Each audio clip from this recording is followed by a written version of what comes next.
La banlieue nord reste première en matière de hardcore. Manœuvre TV avec, je dirais, la tête des mauvais jours, hein, le ton est grave, c'est parce qu'on est bientôt maintenant à 3 jours de la fin du monde. Donc ceux qui me connaissent savent que j'aime rire, mais c'est vrai que là quand même,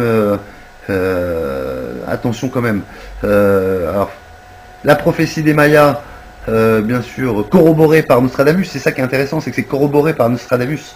Donc Nostradamus, dans toute sa complexité, je dirais aussi un petit peu, c'est difficile pour les experts, ceux qui aiment Nostradamus, il y a aussi cette difficulté de traduction suite à l'événement qui est le divorce de Nostradamus. Nostradamus a divorcé donc, et donc ses écrits suite post-divorce sont aussi un petit peu plus complets et complexes. Et donc pour aller finement dans l'analyse, on ne sait pas vraiment si Nostradamus corrobore. Selon moi, il corrobore. La Bible corrobore, le Coran corrobore, tout le monde corrobore. J'étais pas du tout sur ces positions, mais un matin étant installé tranquillement, buvant mon café, j'ai visionné un épisode des Schtroumpfs pour les initiés, Cosmos-Schtroumpf, ou le Cosmos-Schtroumpf. Dans cet épisode-là, le sorcier Gargamel fait référence lui aussi au 21 décembre. Donc là, j'étais un petit peu estomaqué. Gargamel serait-il à ce moment-là un prophète? Le sorcier Gargamel serait-il un prophète? Et à ce moment-là, la théorie de Nostradamus et des Mayas serait donc à ce moment-là corroborée. Je dirais ça corrobore aussi. Là aussi, ça corrobore.